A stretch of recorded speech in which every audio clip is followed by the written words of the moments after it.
ইমানদার বান্দাদেরকে যখন আটকে দেওয়া হবে, ইমানদাররা এবার চিন্তিত হয়ে যাবে, ইমানদাররা এবার পেরেশান হয়ে যাবে। আল্লাহর নবী সাল্লাল্লাহু আলাইহি ওয়াসাল্লাম বলেন, ফায়াকুলুনা, হাসরের ময়দানের সব মানুষগুলা এবার বলতে থাকবে, লাউইস্তাশফানা ইলা রব্বিনা, আমরা যদি এমন কোনো মানুষ পেতাম, যদি এমন কোনো লোক পাইতাম যে আল্লাহর কাছে সুপারিশ করতে পারে, তাহলে তারে দিয়া আজকে একটু সুপারিশ করাইতাম।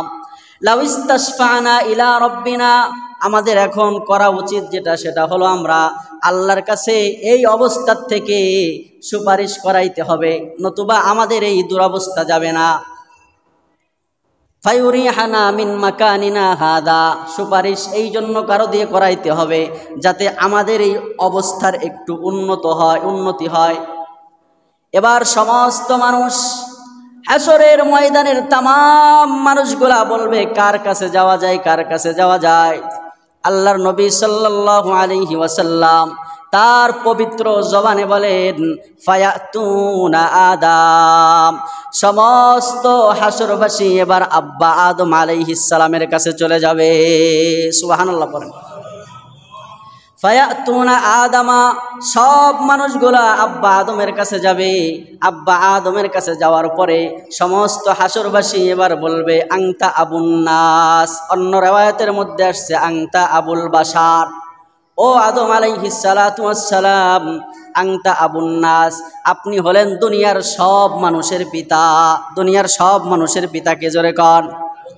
আদম আলাইহিস সালাতু ওয়াস সালাম, তিনি আমাদেরও পিতা, আমাদের বাপ দাদারও পিতা। কিয়ামত পর্যন্ত যত মানুষ আসবে সব মানুষের পিতা হলো আদম আলাইহিস সালাম। এই জন্য হাসরবাসী বলবে, আংতা আদামু আবুন নাস, ও আদম আলাইহিস সালাতু ওয়াস সালাম, আপনি হলেন সমস্ত আদম সন্তানের পিতা। খলাকাকাল্লাহু বিয়াদিহি, আল্লাহ তাআলা আপনাকে আল্লাহর কুদরতি নিজ হাতে বানাইছে। সুবহানাল্লাহ কইবেন না?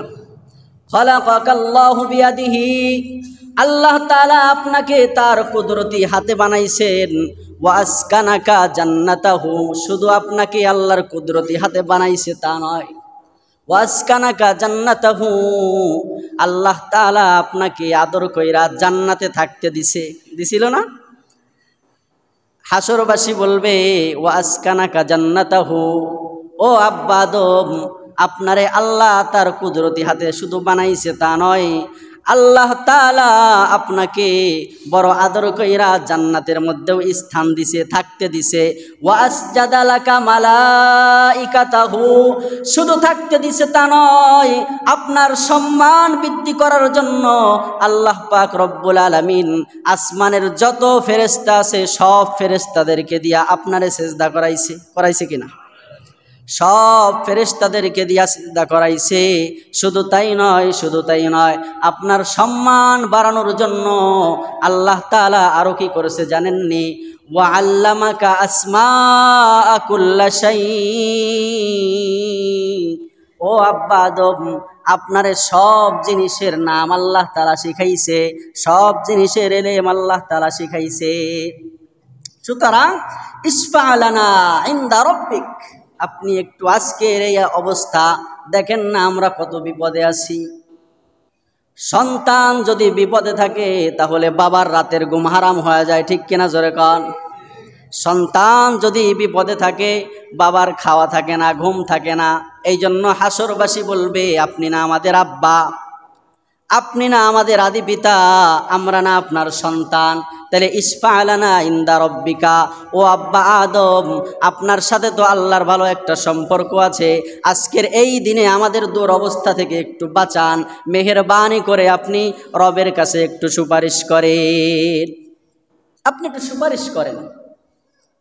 আল্লাহর নবী সাল্লাল্লাহু আলাইহি ওয়াসাল্লাম তার পবিত্র জবানে বলেন, হযরতে আদম পয়গম্বর বলবেন, ফায়াকুলু লাস্তু হুনাকুম, হযরতে আদম পয়গম্বর বলবেন, লাস্তু হুনাকুম, ও আমার সন্তানেরা শোনো, ঠিক আছে, তোমরা যেই বক্তব্য দিয়েছ আল্লাহ তাআলা তার কুদরতি হাতে আমারে বানাইছে, আল্লাহ তাআলা আমারে জান্নাতে থাকতে দিছে, আল্লাহ তাআলা আমাকে ফেরেশতাদেরকে দিয়া সিজদা করাইছে, আল্লাহ তাআলা আমাকে সমস্ত জিনিসের নাম শিক্ষা দিছে।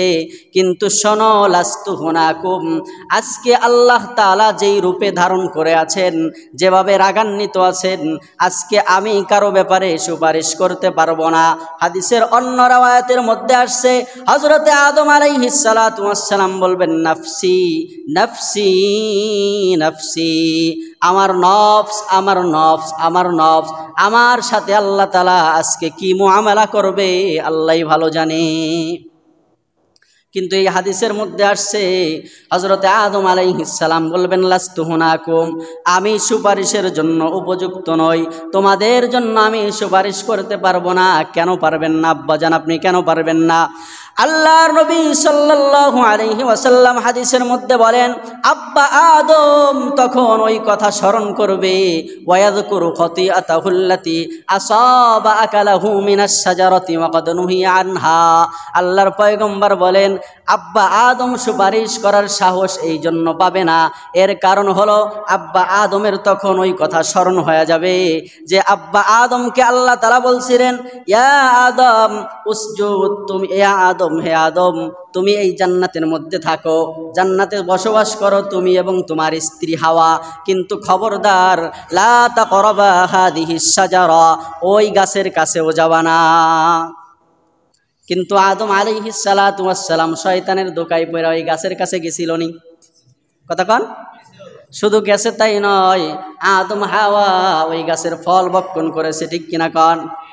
আব্বা আদম বলে, আজকে আমার ওই কথা স্মরণ হয়ে যাইতেছে, আল্লাহ তাআলা তো আমার ওই গাছের কাছে যাইতে নিষেধ করেছিলেন, আল্লাহ তাআলা ওই গাছের ফল খাইতে নিষেধ করেছিলেন, কিন্তু আমি আল্লাহর এই হুকুম বরখেলাপ করেছিলাম। সুতরাং আমার ভয় হয় আজকে যদি আল্লাহ আমারে জিজ্ঞাসা করে, ও আদম তুমি এই অন্যায়টা কেন করেছিলা? কথা বুঝছেন? যদিও আল্লাহ তাআলা পরে মাফ করে দিছে। কি করে দিছে? এখানে একটা আকীদা বিশ্বাস আপনাদেরকে বলি, সেটা হলো দুনিয়ায় আল্লাহ তাআলা যত নবী পাঠাইছেন সব নবী মাসুম। সব নবী কি মাসুম? সব নবী নিষ্পাপ। মাসুম বাচ্চা কই না আমরা? এই মাসুম মানে হলো নিষ্পাপ। মাসুম মানে কি? দুনিয়ার মধ্যে আল্লাহ তাআলা যত নবী পাঠাইছে সব নবীকে আল্লাহ তাআলা গুনাহ থেকে পবিত্র রেখেছে। সুতরাং আদম আলাইহিস সালাম যে জান্নাতের মধ্যে ফল খাইছে, এটা আদম আলাইহিস সালাতু ওয়াস সালাম ভুল করেছে, কিন্তু এটা গুনাহ নয়। কি নয়? পরবর্তীতে আল্লাহ তাআলা আবার এটা মাফও কইরা দিছে, কিন্তু আদম আলাইহিস সালাম বলে, আমি ওইটা পারবো না, আল্লাহর কাছে আজকে আমি সুপারিশ করতে পারবো না। লাস্তু হুনাকুম ওয়ালাকিন ইতুনুহান আউওয়ালা নাবিয়িন বাসাহুল্লাহু ইলা আহলিল আরদ। হযরতে আদম আলাইহিস সালাতু ওয়াস সালাম বলবেন, ওয়ালাকিন ইতুনুহান আউওয়ালা নাবিয়িন বাসাহুল্লাহু আহলিল আরদ, তবে আমি পারবো না, কিন্তু তোমরা একটা কাজ করতে পারো, হযরতে নূহ আলাইহিস সালাতু ওয়াস সালামের কাছে যাইতে পারো। কার কাছে? হযরতে নূহ আলাইহিস সালাতু ওয়াস সালামের কাছে যাইতে পারো। কেননা আউওয়ালা নাবিয়িন বাসাহুল্লাহু ইলা আহলিল আরদ, কারণ আল্লাহর পক্ষ থেকে দুনিয়ার মধ্যে সর্বপ্রথম যেই রসুলকে মানব জমিনে পাঠানো হয়েছে তিনি হলেন নূহ আলাইহিস সালাম। তিনি কে? এখানে আল্লাহর নবী বলেন আউওয়ালা নাবিয়িন, প্রথম যেই নবীকে পাঠানো হয়েছে ইলা আহলিল আরদ, জমিনবাসীদের জন্য, তিনি হলেন হযরতে নূহ আলাইহিস সালাম। কিন্তু আমরা দেখি হযরতে নূহ আলাইহিস সালাতু ওয়াস সালামের আগে আরো নবী আসছে তিনজন। কয়জন? যেমন আমাদের আদি পিতা আদম আলাইহিস সালাম, উনি নবী ছিলেন কিনা? নবী ছিলেন। হযরতে শীশ আলাইহিস সালাম নবী ছিলেন। হযরতে ইদ্রিস আলাইহিস সালাম নবী ছিলেন। কিন্তু আল্লাহর নবী বললেন যে প্রথম নবী জমিনবাসীর জন্য। এর কারণ কি? মুহাদ্দিসিনে কেরাম এখানে লিখেছেন যে সর্বপ্রথম দুনিয়ার কাফের যারা, মানে আল্লাহকে বিশ্বাস করে না, মুশরিক যারা, তাদের জন্য প্রথম নবী হচ্ছেন হযরত নূহ আলাইহিস সালাতু ওয়াস সালাম। এই জন্য নূহ আলাইহিস সালাতু ওয়াস সালামকে সর্বপ্রথম শরীয়ত দিয়া রসুল দিয়ে পাঠাইছে। কিন্তু এর আগে যত নবী ছিল, যেই তিনজন যখন ছিল, তখন দুনিয়ায় কোনো কাফের মুশরিক ছিল না। এই জন্য আল্লাহ নবী বলছেন যে আউওয়ালা নাবিয়্যিন বাআসাহুল্লাহু ইলা আহলিল আরদ। হযরতে আদম আলাইহিস সালাতু ওয়াস সালাম বলবেন, ওয়ালাকিনিতু নূহা, আমি পারবো না, তবে তোমাদেরকে একটা পরামর্শ দেই, হয়তো তিনি পারতে পারেন। তিনি হলেন হযরত নূহ আলাইহিস সালাতু ওয়াস সালাম।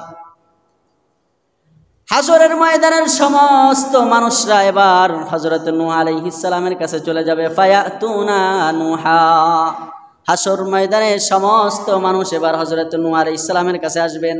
নূহ আলাইহিস সালাতু ওয়াস সালামের কাছে আইসা বলবেন, আপনি একটু আজকের এই দিনে আমাদের জন্য আল্লাহর কাছে একটু সুপারিশ করেন। হযরতে নূহ আলাইহিস সালাতু ওয়াস সালাম বলবেন, লাস্তু হুনাকুম, আমি আল্লাহর কাছে সুপারিশ করতে পারবো না, আমি আল্লাহর কাছে সুপারিশ করতে পারবো না। ওয়ায়াযকুরু খাতিআতাহুল্লাতী আসাবা সুআলাহু রাব্বাহু বিগাইরি ইলমিন, কেন হযরতে নূহ আলাইহিস সালাতু ওয়াস সালাম সুপারিশ করার জন্য সাহস পাবেন না? এর কারণ হলো হযরতে নূহ আলাইহিস সালাতু ওয়াস সালাম বলেন, আমার সন্তান কেনান সে ছিল কাফের, কিন্তু কাফের হওয়া সত্ত্বেও আমার বিগাইরি ইলমিন, অজ্ঞতাবশত আল্লাহ তাআলার কাছে আমার কাফের সন্তানের জানি ডুবে পানিতে মরে না যায়, এই জন্য তাকে আমি বাঁচানোর জন্য সুপারিশ করেছিলাম। কুরআনুল কারীম সূরাত হুদের মধ্যেই ঘটনা আসছে। হযরত নূহ আলাইহিস সালাতু ওয়াস সালাম যখন ঈমানদারদেরকে নিয়ে কিস্তিতে চলতেছে, এমত অবস্থায় হযরতে নূহ আলাইহিস সালাম দেখলেন তার ঔরসজাত সন্তান কেনান পানিতে ডুবে ডুবে মারা যাইতেছে। তখন হযরতে নূহ আলাইহিস সালাতু ওয়াস সালাম আল্লাহকে বললেন, ওগো আল্লাহ, এই যে কেনান, এ তো আমার আহাল, এ আমার কি? আমার আহাল। কিন্তু আল্লাহ তাআলা আসমান থেকে ডাক দিয়ে বলে, ইয়া নূহ ইন্নাহু লাইসা মিন আহলিক, কেনান তোমার আহাল নয়, কারণ ও হচ্ছে মুশরিক, তুমি নবী, সুতরাং নবীর আহাল কখনো মুশরিক হতে পারে না। এবার নূহ আলাইহিস সালাম বলবেন, আল্লাহ যদি আজকে আমারে বলে, কিরে তুমি তোমার সন্তানের ব্যাপারে কেন আমার কাছে সওয়াল করেছিলা, সুপারিশ করেছিলা কেন? এই জন্য আমি আল্লাহর কাছে আজকে সুপারিশ করতে পারবো না। তবে ওয়ালাকিনিতু ইব্রাহিম খলিলার রহমান, তোমাদেরকে একটা সৎ পরামর্শ দেই, সেটা হলো তোমরা ইব্রাহিম আলাইহিস সালামের কাছে চলে যাও, কারণ তিনি হলেন খলিলুল্লাহ। তিনি কি? খলিলুল্লাহ। ইব্রাহিম আলাইহিস সালাতু ওয়াস সালাম হচ্ছেন আল্লাহ তাআলার খাস বন্ধু। আল্লাহ তাআলা ইব্রাহিম আলাইহিস সালাতু ওয়াস সালামরে খাস বন্ধু বানাইছেন, খলিল বানাইছেন। সুতরাং তোমরা ইব্রাহিম আলাইহিস সালামের কাছে যাও, আল্লাহর সাথে তার সম্পর্ক অনেক ভালো, অনেক গভীর, তিনি হয়তো তোমাদের একটা ব্যবস্থা করে দিতে পারেন। হাশরের ময়দানের সমস্ত মানুষগুলা এবার ফায়াতুনা ইব্রাহিমা, সব মানুষগুলা হযরত ইব্রাহিম আলাইহিস সালামের কাছে চলে যাবে। ইব্রাহিম আলাইহিস সালাতু ওয়াস সালামের কাছে যাওয়ার পর বলবেন, আপনি আমাদের জন্য একটু সুপারিশ করেন। ইব্রাহিম আলাইহিস সালাম বলবেন, লাস্তু হুনাকুম, হযরত ইব্রাহিম বলবেন, আমি এই কাজের জন্য উপযুক্ত নই, আমি সুপারিশ করতে পারবো না। ওয়ায়াযকুরু সালাসা কালিমাতিন কাযিবাহুন্না, হযরত ইব্রাহিম আলাইহিস সালাতু ওয়াস সালামের তখন স্মরণ হয়ে যাবে, দুনিয়ার মধ্যে আমি 3টা কথা এমন বলেছিলাম, যেই 3টা কথা একটু ঘোরায়া পেঁচায়া কইছিলাম। ইচ্ছা করলে আমি 3টা কথা সোজা, সত্যটা সত্য সোজা বলে দিতে পারতাম, কিন্তু সোজা না বলে একটু ঘোরায়া বলছিলাম। এখানে একটু বুঝেন, ইব্রাহিম আলাইহিস সালাতু ওয়াস সালাম সালাসু কালিমাতিন কাযিবাহুন্না, হাদিসের ভাষায় যে 3টা মিথ্যা কালিমার ব্যাপারে ইব্রাহিম আলাইহিস সালামের স্মরণ হবে। তার মানে ইব্রাহিম আলাইহিস সালাম 3টা মিথ্যা কথা কইছে। কি কইছে? জীবনে 3টা কথা, বুঝেন নাই, জীবনে 3টা মিথ্যা কথা বলছে। এই 3টা যদিও মনে হয় মিথ্যা কথা, 3টা যদিও মনে হয় মিথ্যা, কিন্তু আসলে মিথ্যা না, একটু গোড়ায়া বলছে আর কি। একটু কি করে বলছে? এটাকে আরবি ভাষায় বলা হয় কেনায়া। আরবি বালাগাত ফাসাহাতের কায়দা অনুযায়ী এটাকে বলা হয় কেনায়া, একটু ঘোরায়া বলা।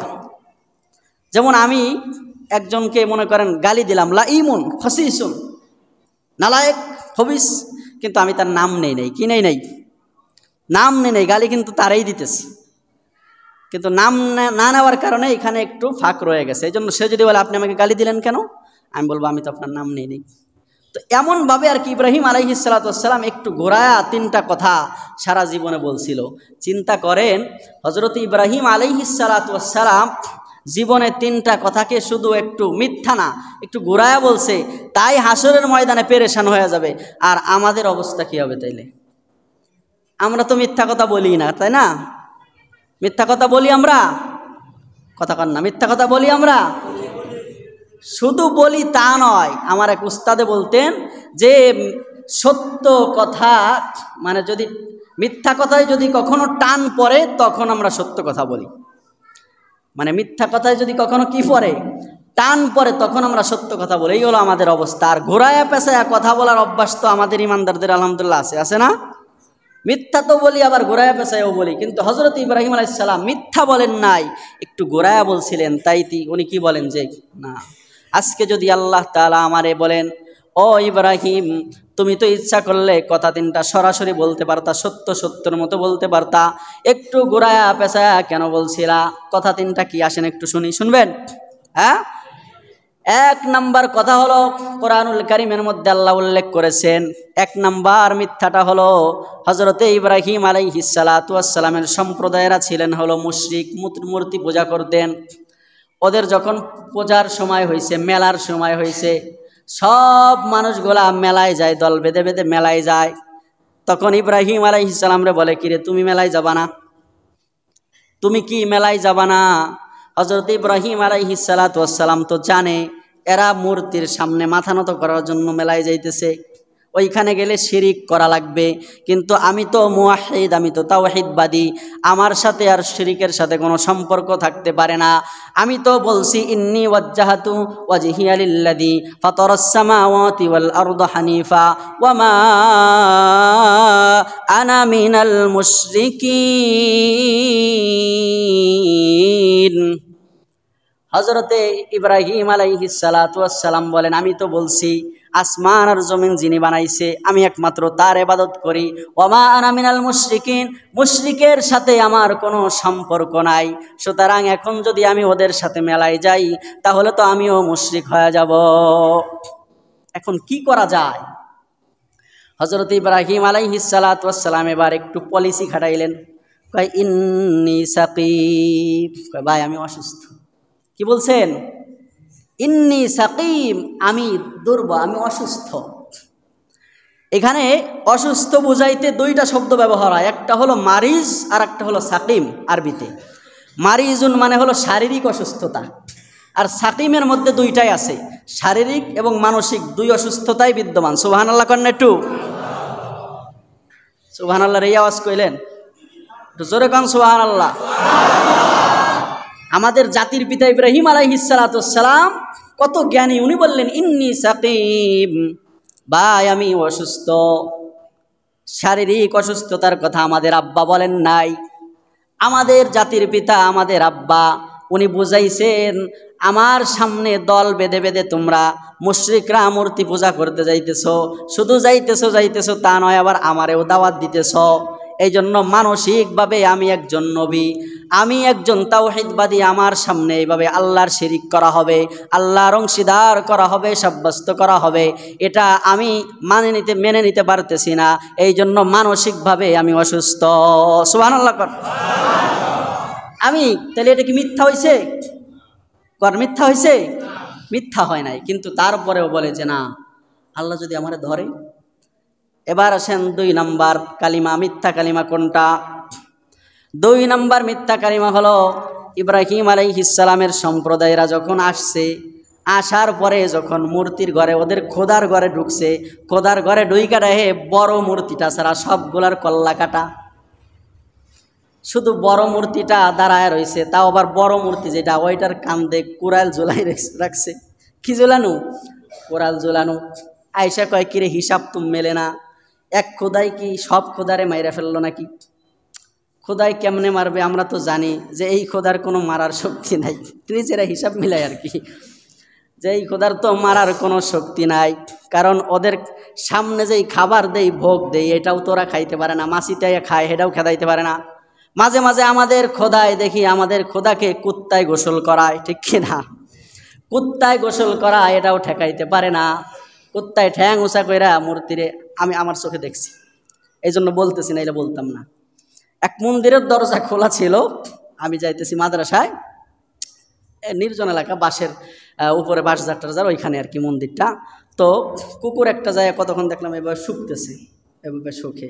কুকুর তো সিআইডি, ওরা এভাবে শুইখে ঠুকে এরপরে করলো কি আস্তে পা একখান উঁচা কইরা খোদার গায়ে মেরে দিল একবার। আমি কইলাম হাই রে খোদা, তোর গায়ে করলোটা কি? তো ওরা এবার হিসাব মিলাইতে পারে না। এই মূর্তির তো কোনো ক্ষমতা নাই এই ছোট ছোট মূর্তিগুলারে ভাঙ্গার, তাইলে এগুলো কে ভাঙলো? আল্লাহ তাআলা কোরআনে বলেন ফাজআলাহুম জুদাদান ইল্লা কাবীরাল্লাহুম লাআল্লাহুম ইলাইহি ইয়ারজিউন ক্বালু মান ফাআলা হাযা বিআলিহাতিনা ইয়া ইব্রাহিম, ও ইব্রাহিম আমাদের খোদার সাথে এই কাণ্ড কেডা ঘটাইছে? তুমি তো ছিল, আমরা তো ছিলাম না, কও দি বলো আমাদের খোদার সাথে এমন কাণ্ড কে ঘটাইলো? হযরতে ইব্রাহিম আলাইহিস সালাতু ওয়াস সালাম সুজা সাপটা জবাব দিয়ে দেয়, কয় আমি তো জানি না কে ভাঙছে। কয় কি বলছে? ক্বালু মান ফাআলা হাযা বিআলিহাতিনা ইয়া ইব্রাহিম ক্বালা বাল ফাআলা কাবীরুহুম হাযা, ক্বালা বাল ফাআলা, বরং এই কাজটা করেছে কাবীরুহুম হাযা, এদের বড়টাই করছে। এই কাজ করছে কে? এদের বড়টাই। বুঝেন, এখানে ইব্রাহিম আলাইহিস সালাম বলছে এই কাজটা করছে এদের বড়টাই। এখন ওরা বুঝে নিছে যে এদের মধ্যে বড় তো ওই মূর্তি, তাই এই বড়টাই করছে। কিন্তু ইব্রাহিম আলাইহিস সালাম কিন্তু ওই মূর্তির দিকে ইশারা করে নাই, উনি বুঝাইছে বড়টা বলতে এখানে যারা সব আছে মূর্তি টুর্তি আর তোরা মুশরিক টুশরিক, তার সবচাইতে বড় হলাম আমি। সুবহানাল্লাহ কর। তো সুতরাং আমি ভাঙছি। তো উনি ঠিকই সত্য বলছে, কিন্তু একটু গোড়ায়া বলছে, কিন্তু ওরা মনে করছে ইব্রাহিম আলাইহিস সালাম বলতেছে এই বড় মূর্তিটার কথা বলতেছে, হ্যাঁ, যে কাবীরুহুম হাযা, এই ইব্রাহিম আলাইহিস সালাম বলছে এই বড়টা ভাঙছে, এই বড়টা। এখন উনি মনে মনে ইশারা নিছে ওনার নিজের দিকে যে আমি ভাঙছি বেটা, কিন্তু সরাসরি কইলে তো তোরা লোক বেশি সংখ্যা, এই জন্য বললাম না আর কি। তখন ইব্রাহিম আলাইহিস সালাতু ওয়াস সালাম রে বলেন যে এরা তো কথাই কইতে পারে না, এরা তো কিছু করতে পারে না, কেমনে ভাঙবে? তাহলে বলে তাহলে যারা কথা বলতে পারে না, যাদের খোদাইত্ব ঠেকানোর জন্য নিজেরা নিজেদেরকে ঠিক রাখতে পারে না, তাদের কেন ইবাদত করো? সুবহানাল্লাহ কর না। তো যাই হোক, এটা কি মিথ্যা? মিথ্যা না, একটু গোড়ায়া বলছে। 3 নম্বরে হলো হযরতে ইব্রাহিম আলাইহিস সালাতু ওয়াস সালাম। ইব্রাহিম আলাইহিস সালাতু ওয়াস সালাম যখন মিশরের মধ্যে দিয়ে সফর করতেছিলেন, তখন মিশরের একজন বাদশা ছিল, যে ছিল দুশ্চরিত্র বাদশা। তার রাজ্যের মধ্য দিয়ে যদি কোনো সুন্দরী নারী যাইত, তাহলে তার সামনে ওই নারীকে দাঁড়ানো লাগতো। এরপরে সে যদি ছেড়ে দিত তাহলে যাইতে পারতো, নতুবা যাইতে পারতো না। হযরত ইব্রাহিম আলাইহিস সালাতু ওয়াস সালাম নিজের স্ত্রী হযরতে সারাকে নিয়ে সফর করতেছেন। তখন বাদশার যারা আছে তারা বলল, বাদশা এই শহরের মধ্যে একটা যুবক আর একজন সুন্দরী যুবতী সফর করতেছে। বাদশা বলে ওদেরকে আমার সামনে নিয়ে আসো। যখন বাদশার সামনে নিয়ে আসলো, তবে বাদশার চোর হইলেও ইমানদার ছিল আর কি, চোর হইলেও কি ছিল? ইমানদার। যদি বলতো আমরা ভাই বোন, তাহলে ছেড়ে দিত, তাহলে কি করতো? ছাইরা দিত। এই জন্য হযরত ইব্রাহিম আলাইহিস সালাতু ওয়াস সালাম বাদশার সামনে বোঝায়া বলতেছে আমরা হলাম ভাই বোন, মানে ওর কবল থেকে বাঁচার জন্য এই জন্য এই কথাটা বলছি। হাকিকতে এটা মিথ্যা না, কারণ আমাদের সবার আদি পিতা হলেন কে? হযরতে আদম আলাইহিস সালাতু ওয়াস সালাম। তো সেই হিসাবে ইব্রাহিম আলাইহিস সালাতু ওয়াস সালাম আদমের কি ছেলে, আর সারা আদমের মেয়ে, এই হিসাবে ভাই বোন, এই হিসাবে কি? সুবহানাল্লাহ কন্যা। কিন্তু যদিও মিথ্যা না, কিন্তু ইব্রাহিম আলাইহিস সালাম বলে তারপরে আমার ভয় হয়। তো যখন এই কথা বলছে তখন ছেড়া দিছে। এই জন্য হযরত ইব্রাহিম আলাইহিস সালাম বলেন লাস্তু হুনাকুম, হাসরের ময়দানে আজকে আমি কারোর জন্য সুপারিশ করতে পারবো না, তবে ওয়ালাকিনি তু মূসা আবদান, তবে তোমরা হযরতে মূসা আলাইহিস সালাতু ওয়াস সালামের কাছে যাইতে পারো। ওয়ালাকিনিতু মূসা আবদান আতাহুল্লাহুত তাওরাত। আল্লাহ তাআলা মূসারে বড় ভালোবাসেন, আল্লাহ তাআলা মূসারে তাওরাত কিতাব দান করেছেন। ওয়া কাররাবাহু, আল্লাহ তাআলা মূসা আলাইহিস সালাতু ওয়াস সালামকে তার নিকটবর্তী বানাইছেন। ওয়া কাল্লামাহু, আল্লাহ তাআলা মূসা আলাইহিস সালাতু ওয়াস সালামের সাথে তুর পাহাড়ে ডাইকা নিয়া আল্লাহ তাআলা মূসা পয়গম্বরের সাথে কথা বলেছেন। এই জন্য তোমরা মূসা আলাইহিস সালামের কাছে যাও, হয়তো মূসা আলাইহিস সালাতু ওয়াস সালাম আল্লাহর দরবারে তোমাদের জন্য সুপারিশ করতে পারবেন। এবার সমস্ত মানুষগুলা মূসা আলাইহিস সালাতু ওয়াস সালামের কাছে আসবে। আয়েশা বলবে, ওগো পয়গম্বর, দেখেন না আমাদের কি অবস্থা, আমরা ক্লান্ত শ্রান্ত হয়ে গেছি, মেহেরবানি করে ইসফালানা ইনদা রব্বিক, আপনার রবের কাছে আজকে আমাদের জন্য একটু সুপারিশ করেন, যাতে এই অবস্থার থেকে আমরা একটু উন্নত হই। হযরতে মূসা আলাইহিস সালাতু ওয়াস সালাম বলবেন, লাস্তু হুনাকুম, আমি তোমাদের জন্য সুপারিশ করার উপযুক্ত নয়। ওয়ায়াযকুরু খতিআতাহুল্লাতী আসাবা কতলাহুন নাফসা। হযরতে মূসা আলাইহিস সালাতু ওয়াস সালামের তখন স্মরণ হবে, ওই যে আমি একটা লোকরে ঘুষি দিয়ে মেরে ফেলাইছিলাম, এক ঘুষি দিয়ে কি করছি, মিজাজ গরম হয়েছে, এমনি তো আসছে, চলে আসছে ফেরাউনের বাহিনী থেকে বাঁচার জন্য এদিক চলে আসছে। তখন পথে দেখে দুইজনে মারামারি করে, বনি ইসরায়েলের এক লোক আর কিপ্তি বংশের আর একটা, দুইটাই মারামারি করতেছে। মূসা আলাইহিস সালাম জায়গায় কি হয়েছে এই জায়গা, এমনি তো গরম নবী, ঠিক আছে। পরে বাস কিপ্তি যেটা ছিল ওটা একেবারে এক ঘুষিতে মেরে ফেলেছে, এক ঘুষি দিছে, এক ঘুষিতেও কায়েত হয়ে গেছে। তো আল্লাহ যদি বলেন, মূসা তুমি এই লোকটারে কেন মারছিলা, এই জন্য বলে, ভাই ও হাসরবাসী, আল্লাহর কাছে আমি সুপারিশ করতে পারবো না, তবে ওয়ালাকিনিতু ঈসা, তোমরা ঈসা আলাইহিস সালামের কাছে যাইতে পারো। কেননা ওয়ালাকিনিতু ঈসা আব্দুল্লাহ, কেননা ঈসা হচ্ছেন আল্লাহর বান্দা। ঈসাকে আল্লাহ তাআলা কুরআনুল কারীমে বান্দা বলছেন, আল্লাহর বান্দা বলছেন। ওয়া রূহুল্লাহ, আল্লাহর রূহ বলেছেন। ওয়া কালিমাতাহু, ঈসা আলাইহিস সালাতু ওয়াস সালামকে আল্লাহ তার কালিমা বলেছেন। ঈসা আলাইহিস সালাতু ওয়াস সালামকে আল্লাহ তাআলা দোলনার থেকে কথা বলাইছেন। যখন হযরতে মারিয়ামের উপরে বনি ইসরায়েলরা অপবাদ দিল, ও মারিয়াম তোমার স্বামী নাই, তুমি বাইতুল মুকাদ্দাসের মধ্যে থাকো, এরপরেও তোমার সন্তান কোথা থেকে আসলো? আল্লাহ বলে, ও মারিয়াম, তোমার কওম যখন তোমার কেলেঙ্কারি করতে আসবে, তোমার কাছে কিছু জিগাইবে, তুমি চুপ থাকবা আর বলবা, ইন্নী নাযারতু লাকা সাওমা ফালান উকাল্লিমাল ইয়াওমা ইনসিয়া, আমি আজকে কথা না বলার মান্যত করেছি। সুতরাং তোমাদের যদি কিছু জিগাইতে মন চায়, দোলনার এই শিশুটাকে জিজ্ঞাসা করো। সুবহানাল্লাহ। তখন হযরতে মারিয়াম যখন বলছে ওই শিশুরে জিগাও, ওই কথা বলবে। যখন জিগাইছে তোমার আব্বা কেডা, তখন সাথে সাথে কয় ক্বালা ইন্নী, হযরতে ঈসা আলাইহিস সালাম ছোট, নাবালক, কয়দিন বয়স মাত্র, বলে ইন্নী আব্দুল্লাহ। দোলনার থেকে বলে, ইন্নী আব্দুল্লাহ, আমি আল্লাহর বান্দা। এই বনি ইসরাইল, আমার মারে কিছু বলবা না, শুধু আল্লাহর বান্দা তা নয়, আতানিয়াল কিতাব, আল্লাহ তাআলা দুনিয়ায় আমার এক কিতাব দিয়ে পাঠাইছে। শুধু কিতাব দিছে তা নয়, ওয়াজআলানি নাবিয়্যা, আল্লাহ তাআলা আমি ঈসারে নবুয়তি দিয়ে দুনিয়ায় পাঠাইছে। সুবহানাল্লাহ। তাহলে ঈসা আলাইহিস সালামের সাথে আল্লাহর সম্পর্ক ভালো, তোমরা ঈসা আলাইহিস সালামের কাছে যাও। ঈসা আলাইহিস সালাতু ওয়াস সালামের কাছে যখন হাসরবাসী যাবে, হাসরবাসী যাওয়ার পরে ঈসা আলাইহিস সালাম বলবে, আমি পারবো না, আমি পারবো না, আল্লাহর সামনে আমি আজকে দণ্ডায়মান হতে পারবো না, কারো জন্য সুপারিশ করতে পারবো না, কারণ আমার জাতি আমারে আল্লাহর বেটা ধার্য করেছে, সাব্যস্ত করেছে।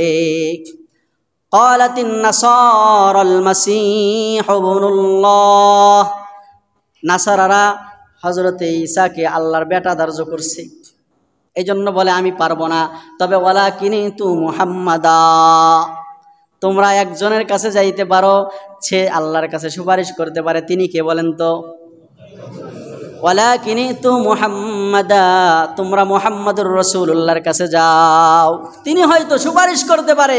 কেননা গফারাল্লাহু লাহু মা তাকদ্দামা মিন যামবিহি ওয়া মা তাআখার, মুহাম্মাদুর রাসূলুল্লাহ এমন একজন নবী, তার জীবনের আগেও কোনো গুনাহ নাই, পরেও কোনো গুনাহ নাই। ক্বাবলান নবুওয়া বাদান নবুওয়া, তিনি মাসুম, তার জীবনে কোনো গুনাহ আল্লাহ তাআলা হইতেই দেয় নাই। সুতরাং তার কোনো অপরাধ নাই, তোমরা আজকে তার কাছে গেলে হয়তো সুপারিশ পাইতে পারো। হাসরের ময়দানের সব মানুষগুলা এবার আল্লাহর নবী বলেন ফায়াতুনি, সব মানুষগুলা এবার আমার কাছে আসবে। আমার কাছে যখন আসবে তখন আল্লাহর নবী বলেন হ্যাঁ, আমি সুপারিশের উপযুক্ত, আমি আল্লাহর কাছে আজকে সুপারিশ করতে পারবো। এই জন্য আল্লাহর নবী সাল্লাল্লাহু আলাইহি ওয়াসাল্লাম বলেন, আমি যখন মানুষগুলো আমার কাছে আসবে, আসার সাথে সাথে ফায়ুজানু, আমি আল্লাহর কাছে অনুমতি চাইতে চলে যাব, যে ওগো আল্লাহ, আপনার সামনে দাঁড়ানোর অনুমতি চাই। ফায়ুজানা আলাইহি, আল্লাহর নবী বলেন আল্লাহর কাছে অনুমতি চাওয়ার সাথে সাথে আমি অনুমতি পেয়ে যাব। ফাইদা রাআইতুহু ওয়াকাতু সাজিদা, আল্লাহর নবী বলেন যখন আমি অনুমতি পেয়ে যাব, অনুমতি পাওয়ার সঙ্গে সঙ্গে আমি আমার রবের কুদরতি কদমে সিজদায় পড়ে যাব। ফাইদা রাআইতুহু ওয়াকাতু সাজিদা, আল্লাহর নবী বলেন আমি সিজদায় পড়ে যাব। আল্লাহর সাথে আল্লাহর দরবারে যাওয়ার পরে আমি যখন সিজদায় পড়ে যাব, সিজদায় পড়ে ফায়াদাউলি মাশা আল্লাহু আইয়াদানি, আল্লাহ তাআলা যতক্ষণ চায় ততক্ষণ আমাকে সিজদার মধ্যে রাখবেন। আল্লাহ তাআলাকে আমি সিজদার মধ্যে ডাকতে থাকবো, আল্লাহর কাছে আল্লাহকে ডাকতে থাকবো আর বলতে থাকবো ইয়া আল্লাহ, আমার ডাক শোনেন, আমার কথা শোনেন। এবার আল্লাহর নবী বলেন আল্লাহ তাআলা এবার ডাক দিয়ে বলবে ইয়া মুহাম্মদ, সুবহানাল্লাহ কোন। তাহলে কোন নবী সাহস পায় নাই। আমাদের নবী যখন যাইবে, যাওয়ার সাথে সাথে সিজদায় যখন পড়বে, আল্লাহ তাআলা বলবেন হাবিব আমার, আপনাকে আজকে বেইজ্জতি করার জন্য আমি আপনাকে আমার হাবিব বানাই নাই, আপনাকে মাকামে মাহমুদ আমি এই জন্য দান করি না। ইয়া মুহাম্মদ ইরফা রাসাকা, হে মুহাম্মদ সাল্লাল্লাহু আলাইহি ওয়াসাল্লাম, আপনি আপনার মাথা উঠান। ওয়াকুল তুসমা, আপনি বলেন, কি বলতে চান বলেন, আপনার কথা আমি আল্লাহ আজকে শুনবো। সুবহানাল্লাহ। ওয়াশফা তুশাফা, আপনি সুপারিশ করেন, আপনার সুপারিশ আমি গ্রহণ করব। ওয়াসাল তুতা, আপনি কি চান আমার কাছে চান, আপনি যা চাইবেন আমি আজকে তাই দিব। চিন্তা করছেন? এবার আল্লাহর নবী সাল্লাল্লাহু আলাইহি ওয়াসাল্লাম বলেন আমি কি করব, সিজদার থেকে মাথা উঠাবো। ফাআরফাউ, আমি আমার মাথা উঠানোর পরে এবার আল্লাহর নবী বলেন ফাউসনি আলা রব্বি বিসানাইন ওয়া তাহমিদিন ইউআল্লিমুনিহি, আল্লাহ তাআলা ওই সময় আমাকে কিছু স্পেশাল কালিমা শিক্ষা দিবেন, যেইগুলা দিয়ে আমি আমার রবের প্রশংসা গুণ কীর্তন করতে থাকবো। সুবহানাল্লাহ। তবে আল্লাহ তাআলাকে আমি কি বলে গুণ কীর্তন করব, কি প্রশংসা করব, এগুলো এখন বলতে পারতেছি না দুনিয়ায়, তখন আল্লাহ আমারে শিখায় দিবে। তারপরে আল্লাহর নবী সাল্লাল্লাহু আলাইহি ওয়াসাল্লাম, সময় হয়ে গেছে, অনেক সময় হয়ে গেছে, মনে রাখতে পারবেন না ইনশাআল্লাহ? এখান থেকে আবার আগামী জুমায় বলবো ইনশাআল্লাহ, তাও তো সময় বেশি হয়ে গেছে। তো যাই হোক, দেখেন তাহলে নবীরা, ওনাদেরকে আল্লাহ তাআলা যদিও ওনাদের ভুলগুলা দুনিয়ার থেকেই মাফ করে দিছেন, কিন্তু তারপরে ওনাদের একটু একটু এই যে ভুল, এটার কারণে, যদিও এটা ভুল না, তারপরেও ওনারা অস্থির হয়ে যাবে হাসরের ময়দানে। আমাদের কি কোনো টেনশন আছে হাসর নিয়া? কোনো টেনশন নাই। কি এর? আগেও যেমন মিথ্যা বলতাম এখনও বলি, আগেও ঘুষ খাইতাম এখনও খাই, আগেও সুদ খাইতাম এখনও সুদ খাই, আগেও চাঁদাবাজি করতাম এখন আরও বেশি করি, আগেও অন্যায় করতাম এখনও অন্যায় করি। তাহলে আমাদের কি? এই জন্য ভাই চিন্তা করেন, নবীরা ওনারা একটু ভুলের জন্য ওই দিনে অবস্থা হবে, তাহলে আমাদের কি অবস্থা হবে? এই জন্য ভাইয়েরা ফিরে আসুন, আল্লাহর দিকে ফিরে আসুন। আল্লাহ তাআলা আমাদেরকে তৌফিক দান করুক, সকলে পড়ি আমিন।